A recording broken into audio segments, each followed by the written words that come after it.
Hello everyone, कैसे हैं आप लोग। उम्मीद करते हैं आप सब अच्छे होंगे। आज की इस वीडियो में हम पढ़ेंगे क्लास 10th इंग्लिश का फर्स्ट फ्लाइट बुक से दूसरा chapter Nelson Mandela long walk to freedom. जैसा कि नाम से ही समझ में आ रहा है, इसके ऑथर हो गए नेल्सन रोनीलाला मंडेला, ये इनका फुल नेम है। चलिए सबसे पहले बिफोर यू डेट देखते हैं। यहाँ पे एक टर्म लिखा हुआ है अपार्थाइड। अपार्थाइड एक पॉलिटिकल सिस्टम है जिसमें लोगों को सेपरेट किया जाता है on the basis of race, यानी कलर। आप गोरे हैं या फिर काले हैं, उसके बेसिस पे आप दोनों को अलग अलग ट्रीट किया जाएगा। ठीक है, इनको अलग फैसिलिटी मिलेगा, गोरे लोग को, ब्लैक लोगों को अलग फैसिलिटी मिलेगा। तो इसी पॉलिटिकल सिस्टम को अपार्थाइड कहते हैं। बहुत इंपॉर्टेंट टर्म ये चैप्टर का जान है ये टर्म। ठीक है, याद रखिएगा इसको। अपार्थाइड मतलब सिंपली बोल सकते हैं रेशियल डिस्क्रिमिनेशन। आप ऐसे भी इसका नाम याद कर सकते हैं, रेशियल डिस्क्रिमिनेशन, इतना याद रखेंगे। ठीक है, चलिए। तो ये अपार्थाइड, यहाँ पे 3 कंट्रीज़ का नाम दिया हुआ है। इन तीनों ही कंट्रीज़ में अपार्थाइड देखा गया है। लेकिन जो साउथ अफ्रीका जो है ना, यहाँ पे ये बहुत ही ज़्यादा तरीके से, मतलब यहाँ पे ये लगभग लीगल तरीके से देखा जा रहा था। यहाँ पे सिस्टम ही था, अपार्थाइड चलता था। ठीक है, मतलब गोरे लोग को अलग ट्रीट करते थे, काले लोग को अलग ट्रीट करते थे। तो आपने कभी ना कभी तो अपने लाइफ में नेल्सन मंडेला का नाम तो सुना होगा, लेकिन इनके बारे में ज़्यादा आप जानते नहीं होंगे। यहाँ तक कि कई बच्चे ये भी सोच रहे होंगे कि ये कहीं इंडिया के तो नहीं है नेल्सन मंडेला। तो ऐसा नहीं है, नेल्सन मंडेला बिलोंग करते हैं साउथ अफ्रीका से। ठीक है, इनका एक पार्टी था जिसका नाम है अफ्रीकन नेशनल कांग्रेस, शॉर्ट में इसको ANC बोलेंगे। ये नाम याद कर लीजिए। नेल्सन मंडेला का पार्टी का नाम क्या है? African national Congress. तो इन्होंने और इनका पार्टी ने अपना पूरा जीवन लगा दिया इसी अपार्थाइड यानी इसी पॉलिटिकल सिस्टम के खिलाफ लड़ाई लड़ने में। समझे? इन्होंने जीवन के 30 साल प्रिजन यानी जेल में बिताए हैं और फाइनली इनका लड़ाई सक्सेसफुल रहा। 1994 में पहली बार साउथ अफ्रीका में डेमोक्रेटिक इलेक्शंस कराया गया। डेमोक्रेसी का मीनिंग आपको समझा चुके हैं बहुत डिटेल में, हिस्ट्री में भी, पॉलिटिकल साइंस में भी। मतलब यहाँ पे लोग खुद से अपने नेता चुनते हैं, अपने लीडर को चुनते हैं। लोग खुद वोट देकर लीडर्स को चुनते हैं। ठीक है, तो साउथ अफ्रीका में पहली बार डेमोक्रेटिक इलेक्शन होता है 1994 में, और उस इलेक्शन में नेल्सन मंडेला जीत जाते हैं, इनकी पार्टी जीत जाती है। ठीक है, और नेल्सन मंडेला पहले ब्लैक प्रेसिडेंट बन जाते हैं साउथ अफ्रीका के। याद रखिएगा, ये नेल्सन मंडेला ब्लैक थे, इनको काफ़ी डिस्क्रिमिनेशन फेस करना पड़ा, उसी के खिलाफ ये लड़े और जीते भी। ठीक है, तो जब भी आप नेल्सन मंडेला के बारे में सुने आज के बाद, तो इतना बात तो आपको पता होना चाहिए, ये साउथ अफ्रीका को बिलोंग करते हैं और ये पहले ब्लैक प्रेसिडेंट थे। कहाँ के? साउथ अफ्रीका के। याद रखेंगे इतना बात। चलिए, तो नेल्सन मंडेला ने अपना एक ऑटोबायोग्राफी लिखा था जिसका नाम है लॉन्ग वॉक टू फ्रीडम। इसी ऑटोबायोग्राफी का एक छोटा सा पार्ट निकाल के इस चैप्टर में दिया हुआ है, जिसमें इनॉग्रेशन सेरेमनी को डिस्कस किया गया है। इनॉग्रेशन का मतलब क्या होता है? किसी चीज़ का उद्घाटन करना। ठीक है, शुरुआत करना। तो यहाँ पे क्या शुरुआत हो रहा है? एक नया नेशन का शुरुआत हो रहा है। ऐसा साउथ अफ्रीका बनने जा रहा है अब, जहाँ पे अपार्थाइड सिस्टम नहीं रहेगा। ठीक है, रेशियल डिस्क्रिमिनेशन नहीं होगा, गोरे लोगों को और काले लोगों को बराबर ट्रीट किया जाएगा। ठीक है, तो यहाँ पे एक न्यूज़ दिया हुआ है BBC का, 10 मई 1994 का ये न्यूज़ है। इस न्यूज़ में बोला गया है कि नेल्सन मंडेला का जो पार्टी था अफ्रीकन नेशनल कांग्रेस, जिसको शॉर्ट में ANC कहते हैं, ये पार्टी ने इस डेमोक्रेटिक इलेक्शन में 400 सीट का इलेक्शन हुआ था। ठीक है, 400 सीट में से 252 सीट्स ये ANC पार्टी जीत गई थी और इसके लीडर थे नेल्सन मंडेला। तो इनको क्या बना दिया गया? पहला ब्लैक प्रेसिडेंट बना दिया गया साउथ अफ्रीका का। समझे इतना? चलिए, इतना ही बात यहाँ पे इंट्रोडक्शन में काम का है। उसके बाद यहाँ पे एक्टिविटी में यहाँ पे कुछ एक्सप्रेशंस दिया हुआ है, 6 एक्सप्रेशंस दिए हुए हैं जो कि इस चैप्टर में आपको सुनने को मिलेंगे। इस सब का मीनिंग हम यहाँ पे मार्क कर दिया, आप इसको पढ़ लीजिएगा। बाकी जब चैप्टर पढ़ेंगे तो इसका मीनिंग हम समझ लेंगे। ठीक है, चलिए शुरुआत करते हैं इस स्टोरी को। लिखा हुआ है 10 में, याद है कब हुआ था? कब वो ब्लैक प्रेसिडेंट बने थे? तो 10 में ईयर कौन सा था? 1994। इसी ईयर में तो इलेक्शन हुआ था, ये डेट याद रखेंगे आप। ठीक है, तो 10 में dawned bright and clear. Dawn मतलब बिगैन, ब्राइट एंड क्लियर, जो उसका सुबह हुआ वो काफ़ी ब्राइट था, सनशाइन था, क्लियर स्काई था। For the past few days I had been pleasantly besieged by dignitaries and world leaders who were coming to pay their respects before the inauguration. besieged by का मतलब होता है surrounded by।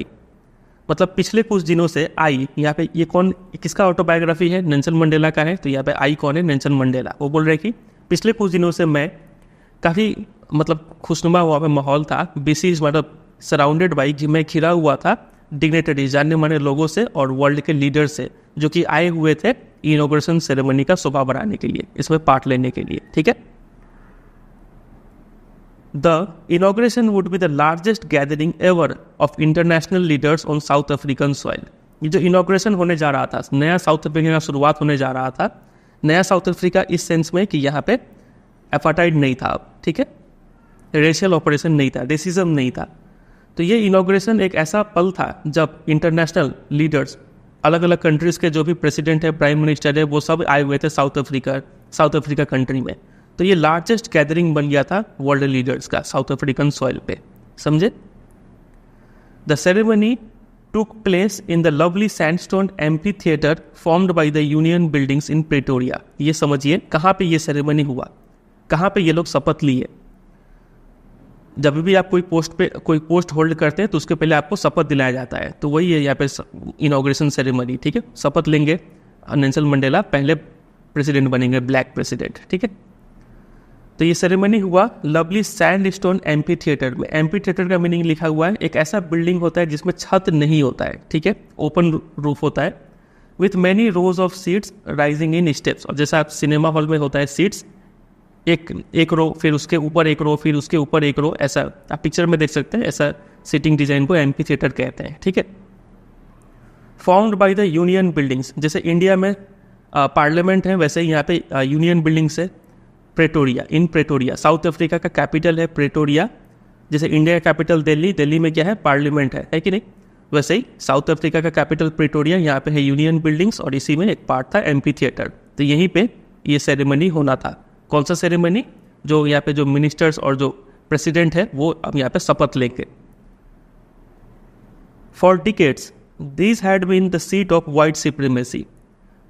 कई दशकों से मतलब ये जो यूनियन बिल्डिंग था, ये एम्पी थिएटर था, यहाँ पे सिर्फ सफ़ेद लोग ही, मतलब गोरे लोग ही बैठते थे यहाँ पे। ठीक है, and now it was the site of a rainbow gathering. लेकिन अब यहाँ पे एक रेनबो गैदरिंग था, डिफरेंट कलर्स का, अलग अलग कलर्स के लोग बैठे थे, सिर्फ गोरे ही नहीं, काले भी, मीडियम बाल काले भी, सभी यहाँ पे बैठे थे। एंड नेशंस, अलग अलग कलर्स के लोग बैठे थे, अलग अलग देश के लोग बैठे थे यहाँ पे। कहाँ पे, एम्पी थिएटर में, found by the union buildings in Pretoria. याद रखेंगे इतना बात। सब लोग यहाँ पे बैठे हुए थे for the installation of south Africa's first democratic non racial government. सब लोग यहाँ पे क्यों इकट्ठा हुए थे, ताकि साउथ अफ्रीका में पहली बार क्या बनने जा रहा था, एक democratic non racial government formally यहाँ पे इस्टेब्लिश हो रही थी। ठीक है, डेमोक्रेटिक समझ ही गए, नॉन रेशियल मतलब जो कलर्स के बेसिस पे डिस्क्रिमिनेशन ना करे। यहाँ पे एक चीज़ हम लिख रखे थे, यहाँ पे ये वाला बात, ये inauguration of would be the largest gathering ever. ये क्या सजेस्ट करता है, वर्ल्ड के अलग अलग कंट्री के जो लीडर्स यहाँ पे आए हुए हैं वो ऐसे ही तो नहीं आ गए होंगे, वो आए हैं मतलब वो लोग काफ़ी खुश है, वो लोग सपोर्ट कर रहे हैं कहीं ना कहीं साउथ अफ्रीका के इस कॉज को। यहाँ पे सपोर्ट देखने को मिल रहा है इंटरनेशनल कम्युनिटी का। साउथ अफ्रीका काफ़ी लड़ा था काले लोगों को इक्वल राइट्स देने के लिए, गोरों के बराबर। ठीक है, तो इस लड़ाई में इंटरनेशनल कम्युनिटी का भी काफ़ी सपोर्ट था, वो यहाँ पे लिखा गया है। फिर आगे यहाँ कहाँ तक पहुँचे, यहाँ तक हो गया। On that lovely autumn day I was accompanied by my daughter Janani. तो उस दिन ऑथर के साथ कौन कौन आया हुआ था, नेल्सन मंडेला के साथ, तो उनकी बेटी आई हुई थी जिनका नाम था जेनानी, ये याद रखेंगे। उसके साथ और भी कुछ लोग आए थे, लेकिन उससे पहले एक चीज़ यहाँ पे समझना पड़ेगा, ऑटम डे। ऑटम कैसे हो गया, यहाँ तो मई का महीने का बात किया जा रहा है, ऑटम कैसे हो गया। ऑटम तो जनरली कब होता है, सितंबर अक्टूबर में होता है ऑटम, तो यहाँ पे मई में कैसे हो गया। तो ये याद रखिएगा, साउथ अफ्रीका जो है वो, ये अगर ग्लोब है तो बीच में इक्वेटर गया, ऊपर वाले को नॉर्दर्न हेमिस्फीयर कहते हैं, नीचे वाले को साउदर्न हेमिस्फीयर। तो साउथ अफ्रीका इधर कहीं पे है कि नहीं, साउदर्न हेमिस्फीयर में। तो यहाँ पे सीजन उल्टा चलता है, तो जब यहाँ पे ऑटम होगा यहाँ पे स्प्रिंग हो जाएगा, जब यहाँ पे स्प्रिंग होगा तो यहाँ पे ऑटम हो जाएगा। इसीलिए मई महीना में यहाँ पे डे कौन सा था, 10 मई था ना, 10 मई 1994, तो इसलिए यहाँ पे मई महीना में ही ऑटम आ गया, समझे। याद रखिएगा, इसके ऊपर क्वेश्चन बन सकता है। तो उस दिन उनके साथ उनकी बेटी आई हुई थी Janani. On the podium, stage पे कौन खड़े थे, mister de Klerk was first sworn in as the second deputy president. पहले ये शपथ लिए सेकेंड डिप्टी प्रेसिडेंट के रूप में। यहाँ का हायरार्की ऐसा होता है, पहले होते हैं प्रेसिडेंट, सबसे टॉप पोजीशन में। उसके बाद होते हैं फर्स्ट डेप्यूटी प्रेसिडेंट और उसके बाद आते हैं सेकंड डेप्यूटी प्रेसिडेंट। तो सबसे पहले ये शपथ लेते हैं Mr de Klerk as a second deputy president, समझे। फिर देन अब और इनके बारे में एक बात जान लीजिए, ये मिस्टर डी क्लर्क पहले क्या थे, प्रेसिडेंट थे। मिस्टर डी क्लर्क पहले प्रेसिडेंट थे, अब इनको इस पद से हटा के कौन सा पद दिया जा रहा है, सेकंड डिप्टी प्रेसिडेंट का पद दिया जा रहा है। वो गोरे इंसान है मिस्टर डी क्लर्क, ठीक है। तो यहाँ पे आप देख रहे हैं एक शिफ्ट देखने को मिल रहा है, गोरे वाले चेंज अपना पोजीशन चेंज कर रहे हैं और काले वाले लोग ऊपर वाला पोजीशन ले रहे हैं, वो शिफ्ट देखने को मिल रहा है। तो ये दिखा रहा है एक विक्ट्री है democracy over operation and racism. समझ गए ये लाइन। चलिए फिर मिस्टर डी क्लर्क के बाद कौन शपथ लेते हैं, then Thabo Mbeki was sworn in as first deputy president. फिर ये शपथ लेते हैं पहले डिप्टी प्रेसिडेंट के रूप में, ठीक है। सेकंड डिप्टी प्रेसिडेंट कौन है, mister de clerk. First deputy president कौन है, तो थाबो एम्बेकी, ठीक है। और प्रेसिडेंट कौन होंगे फाइनली, हमारे नेल्सन मंडेला, समझे। When it was my turn, I pledged to obey and uphold the Constitution and to devote myself to the well-being of the Republic and its people. ये नेल्सन मंडेला शपथ लेते हैं, ये place करते हैं कि ये कॉन्स्टिट्यूशन को ओबे करेंगे, इसका मान सम्मान बनाए रखेंगे और खुद को डिवोट कर देंगे ताकि इस पूरे देश का अच्छा हो पाए, भला हो पाए, लोगों का भला हो पाए।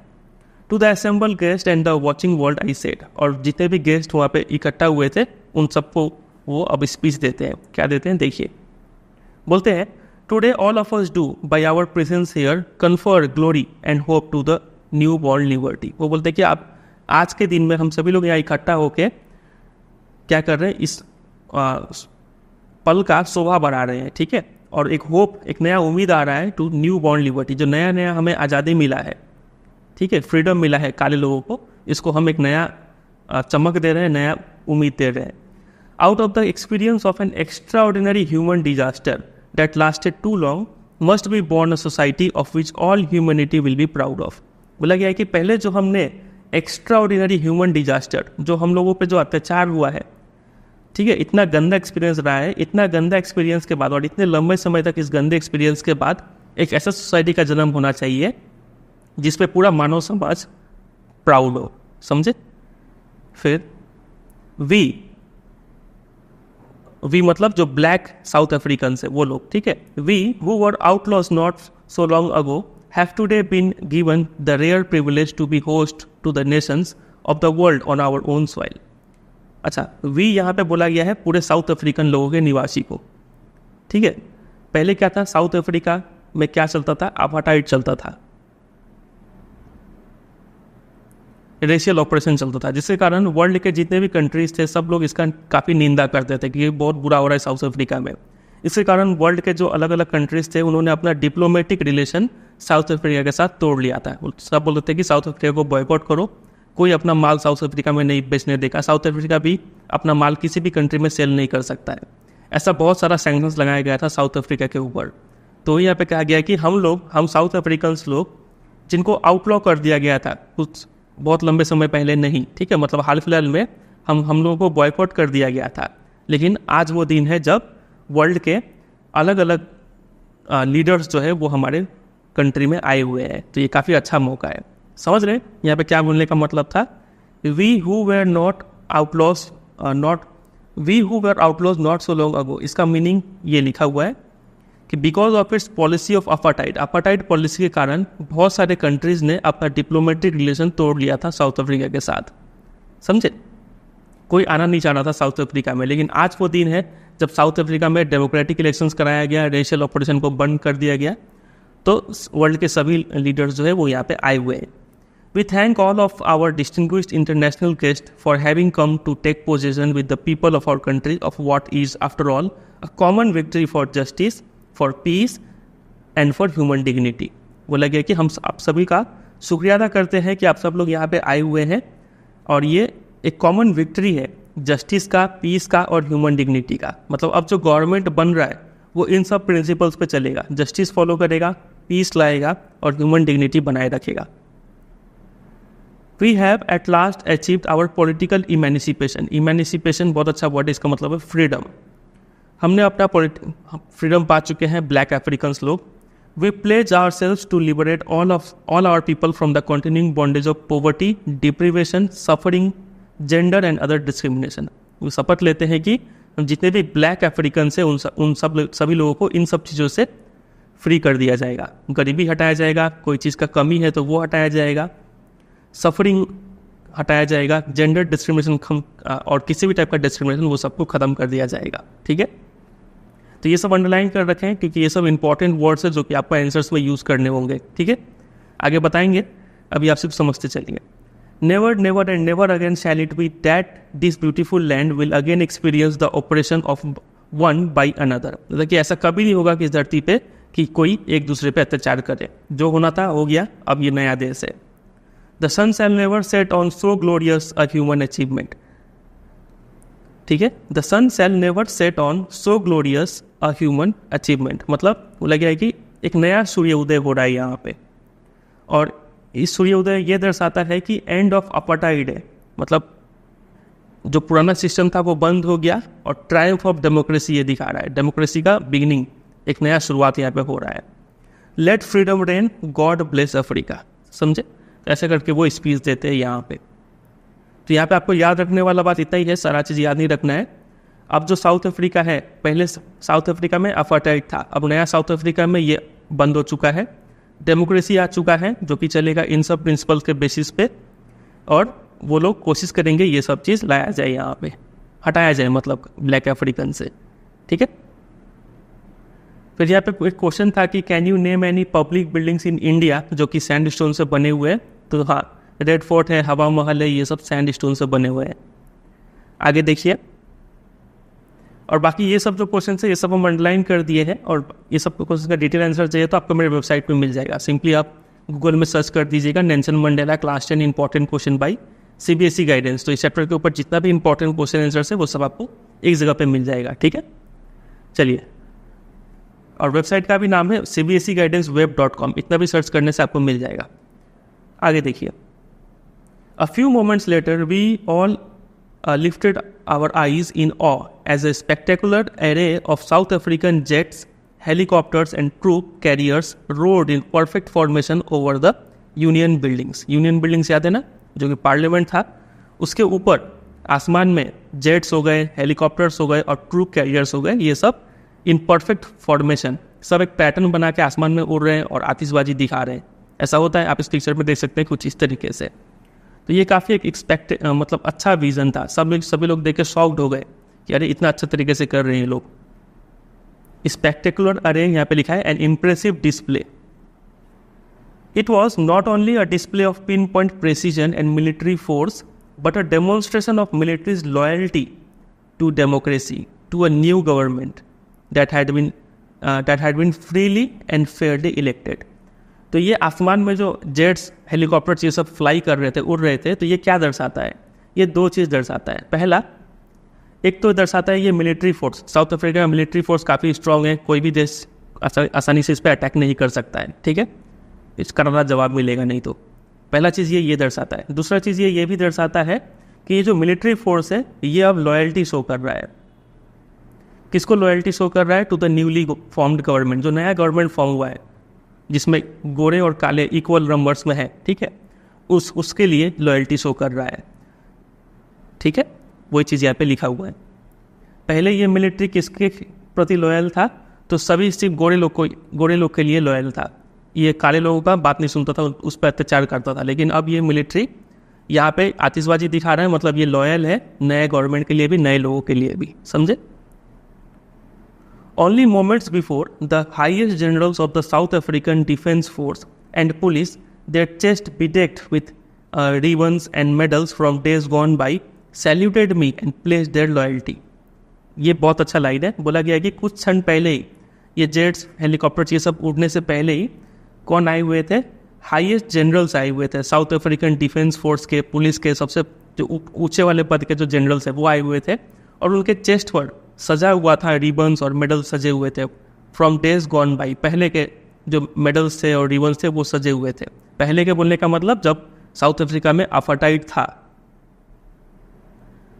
ठीक है, तब इन्होंने कुछ काम किया होगा जिसके बदले इनको कुछ अवार्ड मिला होगा, रिबन्स, मेडल्स मिला होगा.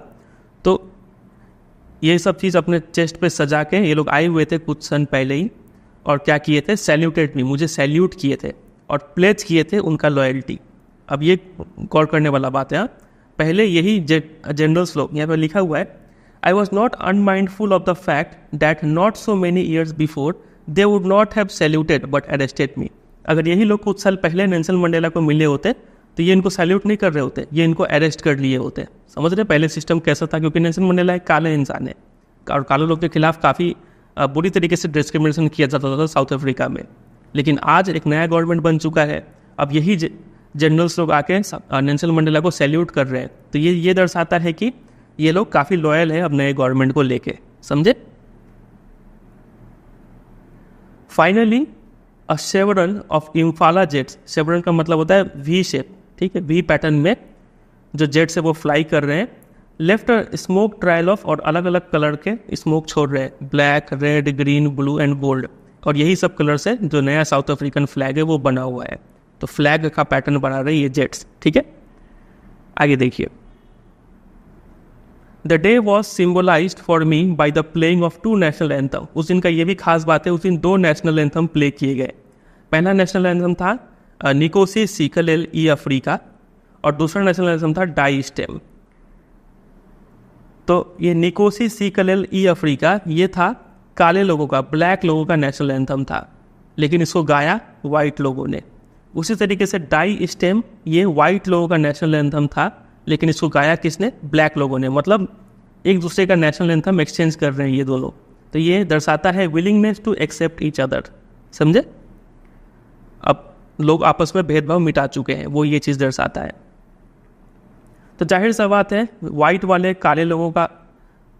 ब्लैक लोगों का नेशनल एंथम गा रहे हैं और ब्लैक वाले वाइट लोगों का नेशनल एंथम गा रहे हैं। मतलब उतना अच्छे से लिरिक्स तो पता होगा नहीं, वही यहाँ पे लिखा है कि neither group new the lyrics of the anthem. Lines क्या है उस किसी को पता नहीं, क्योंकि दे वंस डिस्पाइज्ड, ये ऐसे नेशनल एंथम है जो एक समय ऐसा था जो हेट करते थे। मतलब ये वाइट वाले लोग ब्लैक वालों का नेशनल एंथम से हेट करते थे। डिस्पाइज मतलब हेट करना, ठीक है, या फिर नीचा समझना।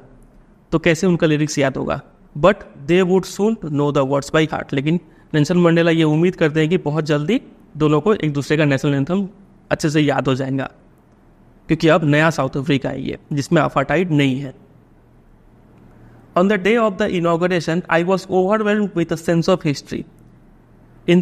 अब इनॉग्रेशन के दिन जो नेल्सन मंडेला है वो और एक पल याद करते हैं, जब वो हिस्ट्री को लेके काफ़ी ओवरवेल्ड, काफ़ी स्ट्रॉन्ग फीलिंग आता है उनके अंदर।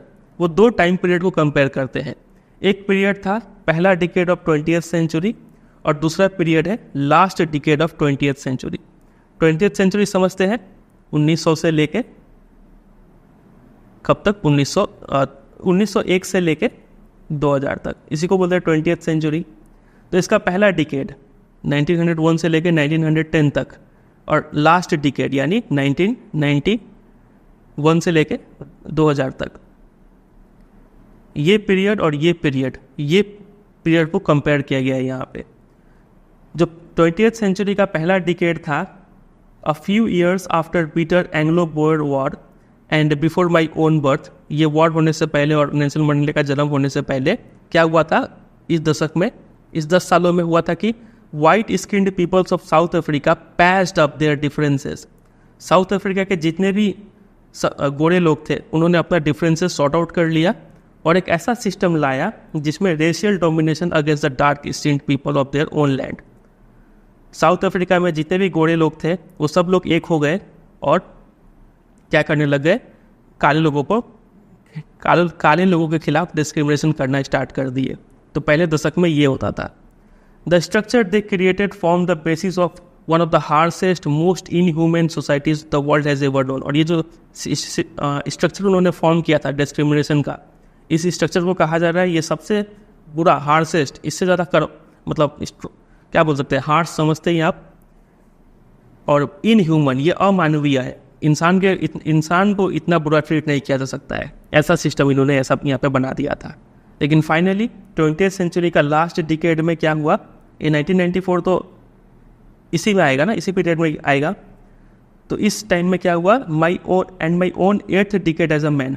और 20th सेंचुरी का लास्ट डिकेड में जो नेल्सन मंडेला थे वो लगभग 80 साल के हो गए थे, that system had been overturn, वो पहले वाला सिस्टम को हटा दिया गया फॉर एवर, हमेशा के लिए हटा दिया गया और उसको रिप्लेस किया गया है एक ऐसे सिस्टम से जिसमें लोगों के राइट्स और फ्रीडम को रिकॉग्नाइज किया जाता है regardless of the colour of their skin, चाहे वो आप ब्लैक हो वाइट हो, आपको इक्वल राइट्स इक्वल फ्रीडम दिया जाएगा, ऐसे सिस्टम आ गया था। तो एग्जाम में क्वेश्चन आ सकता है कि ये दोनों पीरियड में क्या चेंजेस हुआ। तो सिंपल सा बात है, पहले ये सिस्टम था, रेशियल ऑपरेशन अपार्टाइड देखने को मिलता था और अब ये सिस्टम हटा दिया गया। अब का सिस्टम डेमोक्रेसी पे बेस्ड है, राइट्स फ्रीडम्स ये सब पे बेस्ड है, ठीक है, विदाउट रेशियल डिस्क्रिमिनेशन। इतना ही सा बात है। आगे देखिए, that day had come about through the unimaginable sacrifices of thousands of my people. अब ये दिन आया कैसे? ये जो 10 मई था, जिस दिन ये लोग जिसको इनॉग्रेशन डे कहा जा रहा है, जिस दिन नया गवर्नमेंट इंस्टॉल किया गया, जिस दिन नेल्सन मंडेला पहले ब्लैक प्रेसिडेंट बने साउथ अफ्रीका के, ये दिन आया कैसे? जाहिर सा बात है, इसके लिए बहुत सारा स्ट्रगल सेक्रीफाइस करना पड़ा होगा।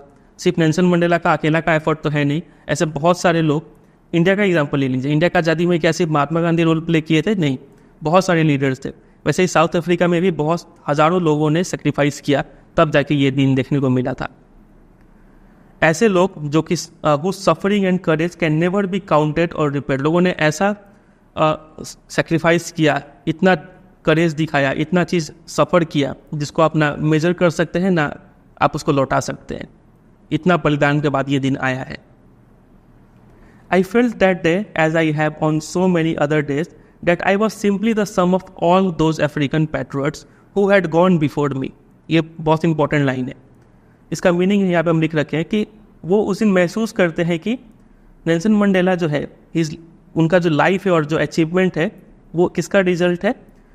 जितने भी स्ट्रगल्स और sacrifice made by generations of African leaders and activist, ये अफ्रीकन लीडर्स और एक्टिविस्ट जितने भी सेक्रीफाइस स्ट्रगल किए हैं और जो कि लड़े थे रेसिज्म और ऑपरेशन के खिलाफ, उसी का रिजल्ट है आज नेल्सन मंडेला एक पहले ब्लैक प्रेसिडेंट बने हैं साउथ अफ्रीका के, ठीक है।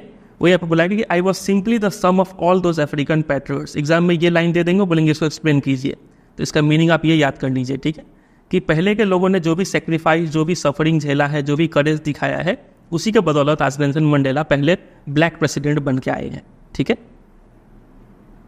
I was pained that I was not able to thank them. Nelson Mandela को दुख है इस बात का कि वो इन सभी लोगों को थैंक यू नहीं बोल पाएंगे जिन्होंने पहले जान गंवा चुका है। And that they were not able to see what their sacrifices had wrought. Wrought का मतलब होता है डन, अचीव्ड।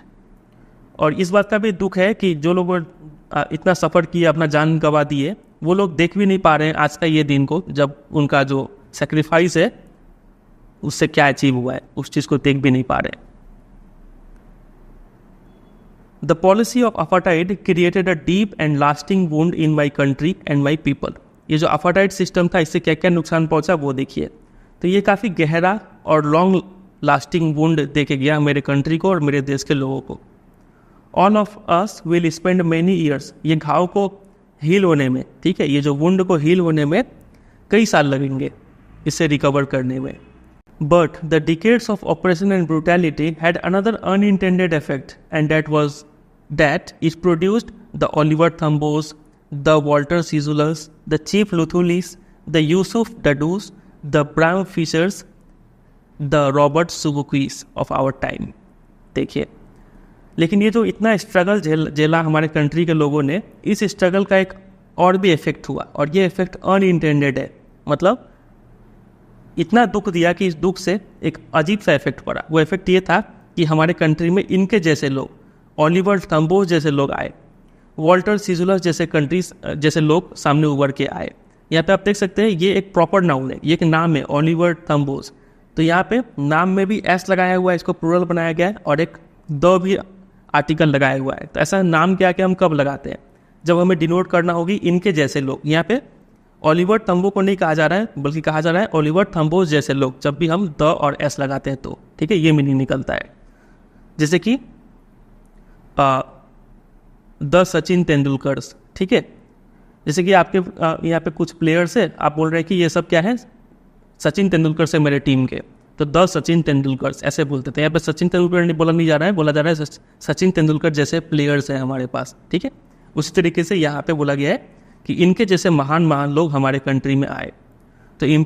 तो ये जो स्ट्रगल था, इतना जो कष्ट था, इतना डिस्क्रिमिनेशन था, इसका एक बहुत ही गहरा घाव पड़ा हमारे कंट्री पे और हमारे उनके कंट्री के लोगों पे। इस घाव से उभरने के लिए, हील होने के लिए मैनी ईयर्स लगेंगे, लेकिन इस घाव का एक अनइंटेंडेड इफेक्ट ये भी पड़ा कि हमारे कंट्री में इतने महान महान लोग आए।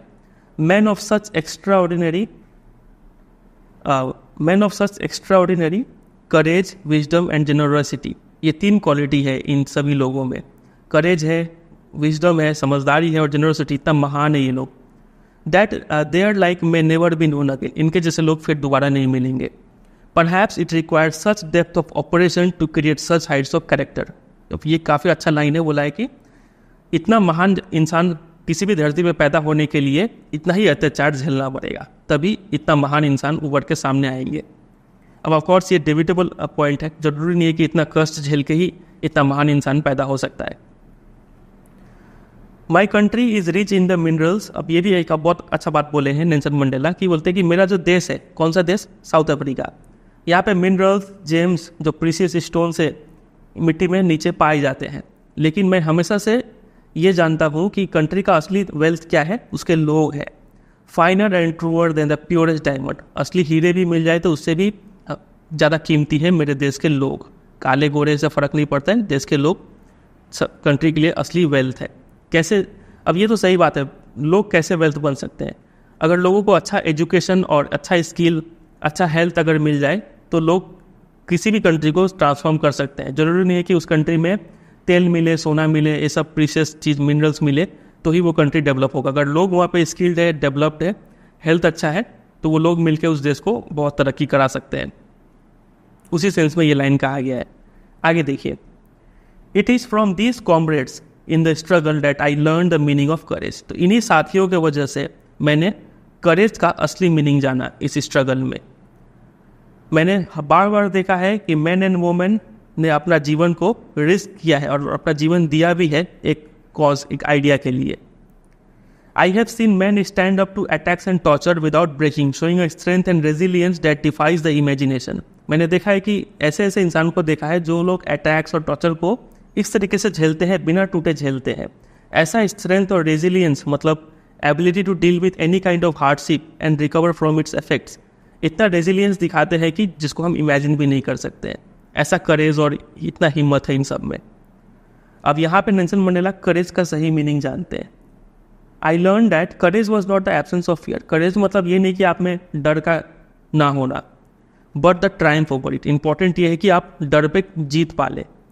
द ब्रेव मैन, एक बहादुर आदमी वो नहीं है कि जिसको कभी डर ना लगे। बहादुर तो वो होता है जो डर पे विजय पा ले, ठीक है। एग्जाम में क्वेश्चन आ चुका है इसके ऊपर, करेज का मतलब क्या है, इंपॉर्टेंट है, याद रखिएगा। ये सब वेबसाइट में भी दे दिए। आगे देखिए, no one is born hating another person because of the colour of his skin. यहाँ पे बहुत अच्छा बात बोला गया है कि कोई भी इंसान नफरत लेकर पैदा नहीं होता है। कोई भी बच्चा अगर पैदा हुआ होगा, कोई अगर बुरा बच्चा पैदा हो रहा है तो इसके मन में थोड़ी होगा ना कि मेरे को काले वाले से हेट करना है, ऐसा तो नहीं होगा। या फिर रिलीजन के बेसिस पे हेट, इसको क्या मालूम ये कौन से रिलीजन में पैदा हुआ है, किसको इससे नफरत करना है। ना ही बैकग्राउंड, कोई किसी के खिलाफ नफरत लेके ये बच्चा पैदा नहीं होता है। ये नफरत करना धीरे धीरे सीखता है, लर्न टू हेट। और अगर ये नफरत करना सीख सकता है तो इसका मतलब ये प्यार करना भी सीख सकता है। They can be taught to love, क्योंकि लव, प्यार करना ज़्यादा आसान है कंपेयर टू नफरत करना, ठीक है। क्योंकि लव जो है नेचुरली आता है इंसान के दिल में than the hatred. Even in the grimmest times in prison. अब वो अपना एक एक्सपीरियंस नरेट करते हैं यहाँ पे नेल्सन मंडेला। वो बोलते हैं कि प्रिजन में कई बार ऐसा हुआ है कि मेरे साथियों को और मुझे बहुत पीटा जाता था। पुश टू आवर लिमिट्स, मतलब पेन झेलने का जो लिमिट है उसको वहाँ तक पीटा जाता था हमें।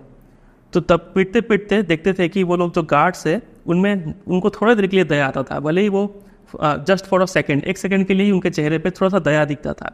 लेकिन ये दया ही दिखना काफ़ी था मुझे रीअश्योर करने के लिए और मुझे अपने कॉज के लिए लड़ने के लिए। मतलब वो समझते थे कि इसमें दया दिखा मतलब ये गार्ड जो कि गोरा होगा, इसमें अभी भी इंसानियत है, ह्यूमैनिटी है, ठीक है। Man's goodness is a flame that can be hidden but never extinguished. इंसान का जो गुडनेस है, अच्छाई है, वो एक ऐसे फ्लेम की तरह है जिसको आप छिपा तो सकते हैं लेकिन आप बुझा नहीं सकते हैं। मतलब गोरा हो या फिर काला हो, हर इंसान के अंदर वो अच्छाई छिपा हुआ है।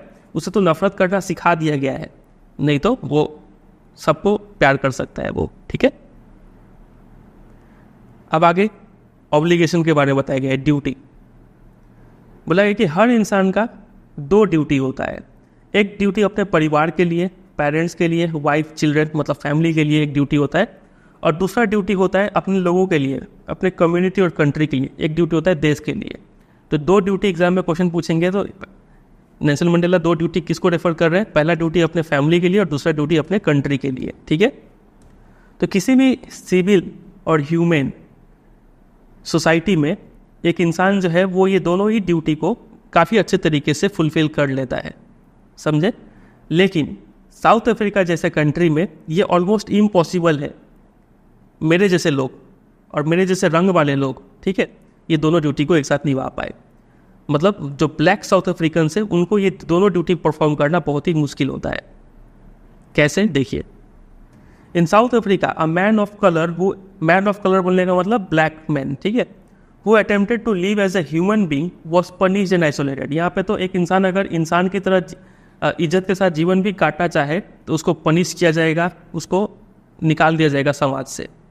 इन South Africa a man who tried to fulfil his duty to his people was inevitably, मतलब unavoidably, ripped from his family and his home and was forced to live a life apart. लगे कि अगर कोई इंसान यहाँ पे अपने country के लिए अगर ड्यूटी परफॉर्म करना चाहे, अपने जैसे लोग मतलब काले लोगों का साथ देना चाहे, तो वो इंसान को परिवार से, घर से अलग कर दिया जाता था और एक अलग लाइफ गुजारने पे मजबूर कर दिया जाता था। एक ऐसा लाइफ जो कि एक ट्विलाइट एग्जिस्टेंस है of secrecy and rebellion. Twilight मतलब एक ऐसा समय, सनसेट का बाद और डार्कनेस से पहले, जो शाम का समय होता है, जब सूरज भी नहीं है और पूरा पूरी अंधेरा भी नहीं हुआ है, वो जो समय है, उस वैसे समय को ट्विलाइट कहते हैं, ठीक है। उसी तरीके से सुबह में वैसे ही समय को क्या कहेंगे? डॉन कहेंगे। तो एक ट्विलाइट एग्जिस्टेंस, एक अंधकार भरा जीवन, सीक्रेट जीवन गुजारने पे मजबूर कर देते हैं यहाँ पे साउथ अफ्रीका जैसे कंट्री में। पहले ऐसा होता था, ठीक है, अपार्टाइड साउथ अफ्रीकन कंट्री में ऐसा होता था। I did not in the beginning choose to place my people above my family. अब नेल्सन मंडेला बोल रहे हैं कि शुरुआत से ही मेरा एटीट्यूड ऐसा नहीं था कि मुझे आज़ादी के लिए लड़ना है। शुरुआत में ऐसा कुछ नहीं था, मैं तो बस परिवार के लिए जी रहा था।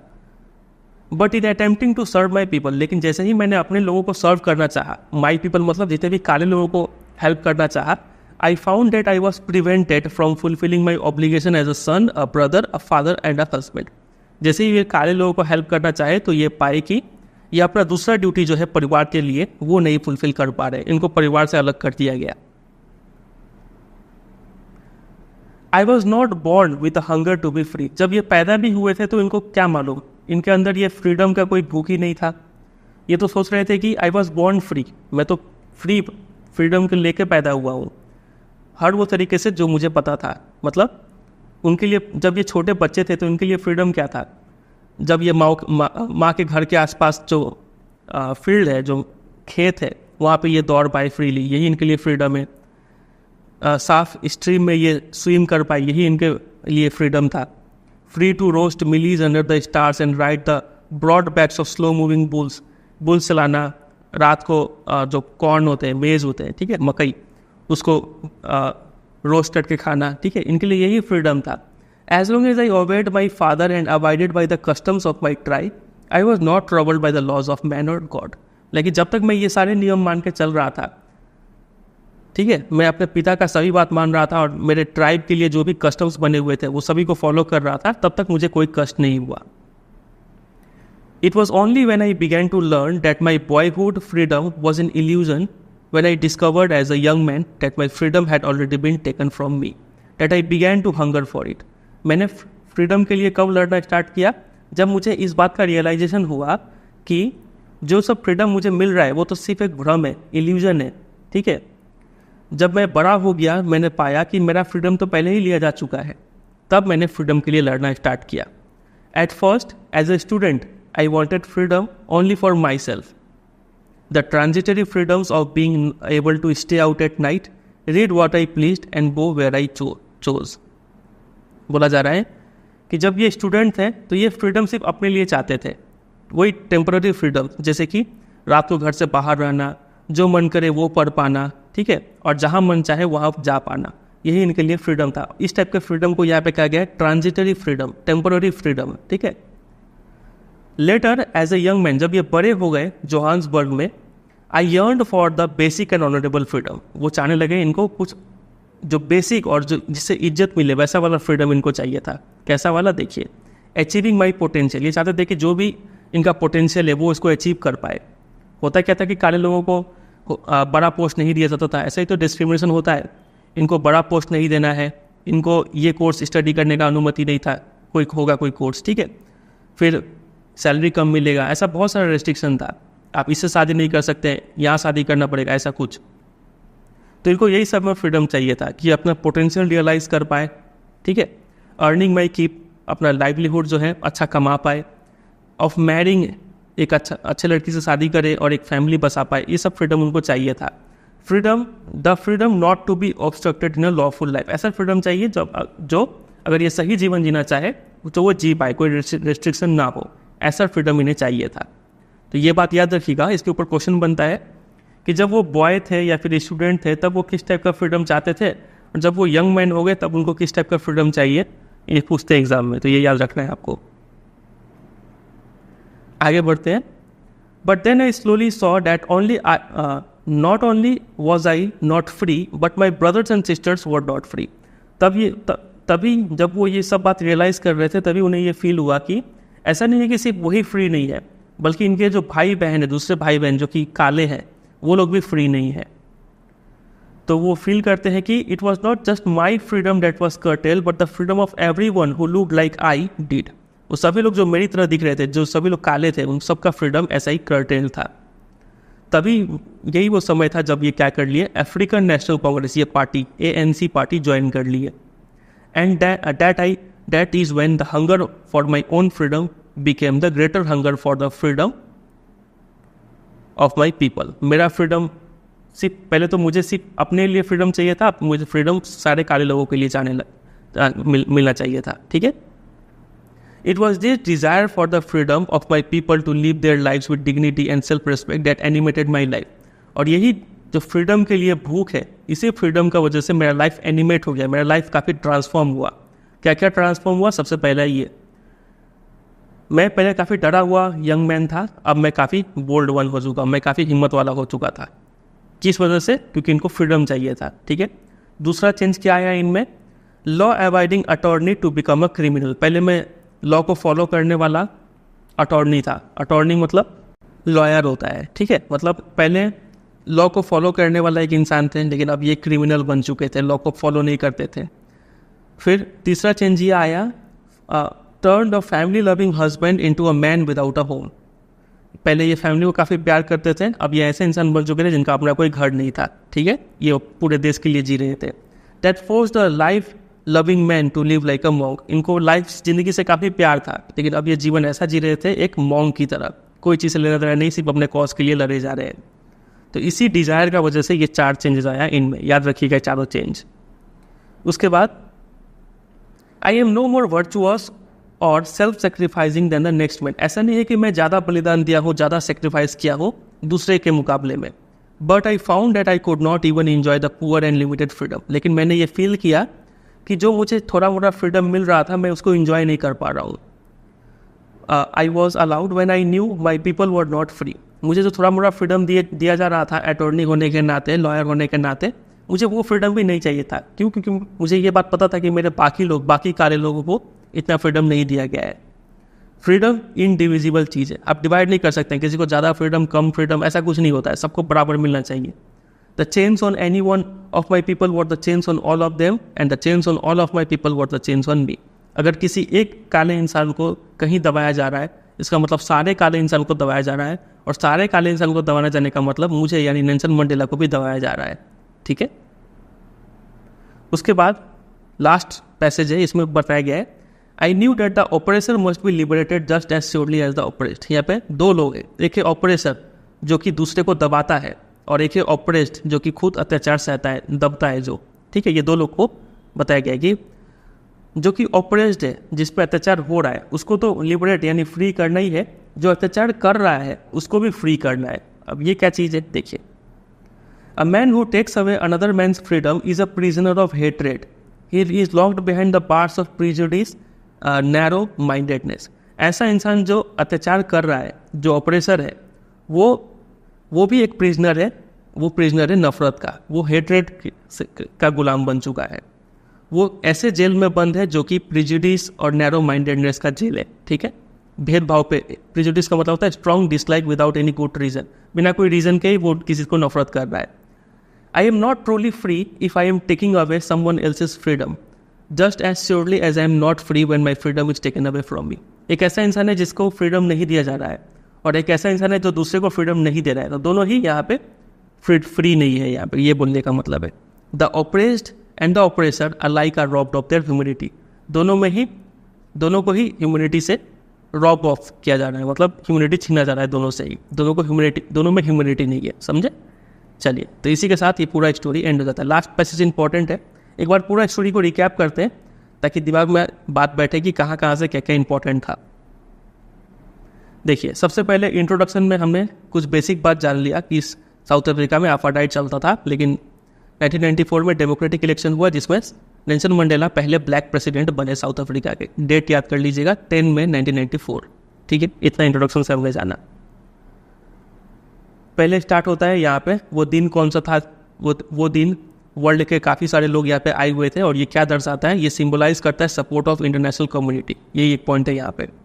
दूसरा बात ये हमने यहाँ पे ये जाना कि क्या चेंज हुआ है। पहले था वाइट सुप्रीमेसी, अब आ गया है डेमोक्रेटिक नॉन रेशियल गवर्नमेंट, यही चेंज हुआ है। एक victory of democracy over operation racism ये दिखाया जा रहा है, ठीक है। फिर अगले पैरा में हमने जाना कि उस दिन कौन कौन वहाँ पे प्रेजेंट थे। अपने बेटी को लेकर आए हुए थे deputy president, second deputy president, first deputy president और प्रेसिडेंट, तीनों का नाम हमने जान लिया। फिर ये स्पीच में बोलते हैं कि इनका जो गवर्नमेंट है वो इन सब प्रिंसिपल्स को फॉलो करेगा, इन सब चीज़ों को हटाएगा, ठीक है। उसके बाद के पैसेज में हमने जाना कि जो मिलिट्री जो है वो लॉयल हो गई नए गवर्नमेंट को लेके, ठीक है। फिर 2 नेशनल एंथम प्ले किया गया, उसका इंपॉर्टेंस हमने जाना। फिर 2 डिकेड्स को कंपेयर किया गया, दोनों डिकेड में क्या चेंजेस है वो देखा हमने। उसके बाद नेल्सन मंडेला रिकॉल करते हैं अपने बाकी साथियों को। फिर इफेक्ट, ये ऑपरेस जो इतना दबाया गया था इन लोगों को, उसका इफेक्ट क्या पड़ा, अनइंटेंडेड इफेक्ट ये पड़ा कि इनके जैसे महान लोग साउथ अफ्रीका में जन्मे। ये महान लोग तभी जन्म सकते हैं जब वो इतना अत्याचार झेले, वही बात यहाँ पे बोला गया है। फिर साउथ अफ्रीका का ट्रू वेल्थ क्या है, उनके लोग हैं। फिर करेज को यहाँ पे डिफाइन किया गया है। करेज मतलब ये नहीं कि आप डरे नहीं, बल्कि ये है कि उस पर जीत हासिल कर ले, ठीक है, ट्रायम्फ ओवर इट। फिर आगे यहाँ पे बोला है कि कोई भी नफरत लेकर पैदा नहीं होता है, और नफरत करना सीखता है, तो वैसे प्यार करना भी सीख सकता है, और प्यार करना ज़्यादा ईजी है सीखना। फिर 2 ड्यूटी के बारे में बात किया गया है, एक फैमिली को लेके, एक कंट्री को लेके, और बताया गया कि साउथ अफ्रीका में दोनों ड्यूटी निभा पाना मुश्किल है। फिर वो अपना एक्सपीरियंस शेयर करते हैं कि कैसे उनके अंदर ये फ्रीडम का हंगर पैदा हुआ। जब वो छोटे थे तब उनका क्या सेंस था, बड़े हुए तो क्या फ्रीडम का मतलब वो जाने, वो सब यहाँ पे बताया गया है। फ्रीडम का जो डिजायर है उससे उनमें क्या क्या चेंजेस आया, 4 चेंजेस वो हमने जाना। और लास्ट में ऑपरेसर और ऑपरेस दोनों को ही फ्री करना बहुत ज़रूरी है, दोनों ही गुलाम है। बस इसी के साथ ये पूरा जो स्टोरी है वो एंड हो जाता है। इस चैप्टर का जितना भी इंपॉर्टेंट क्वेश्चन आंसर है आपको मेरे वेबसाइट पे मिल जाएगा। सिंपली आप गूगल सर्च मार दीजिएगा और लिखिएगा बाय सीबीएसई गाइडेंस, तो आपको मिल जाएगा, ठीक है। और ये पूरा जो पीडीएफ है, अंडरलाइन पीडीएफ, ये भी आपको वेबसाइट में हम डाल देंगे, आप वहाँ से जाकर डाउनलोड कर सकते हैं। चलिए, उम्मीद करते हैं आपको ये वीडियो पसंद आया होगा। सिर्फ वीडियो देखकर छोड़िए मत, चैनल को सब्सक्राइब भी कर लीजिए, वीडियो को लाइक भी कीजिए ताकि चैनल को ग्रो करने में भी हेल्प मिले, ठीक है। चलिए, उम्मीद करते हैं आपको ये वीडियो पसंद आया होगा।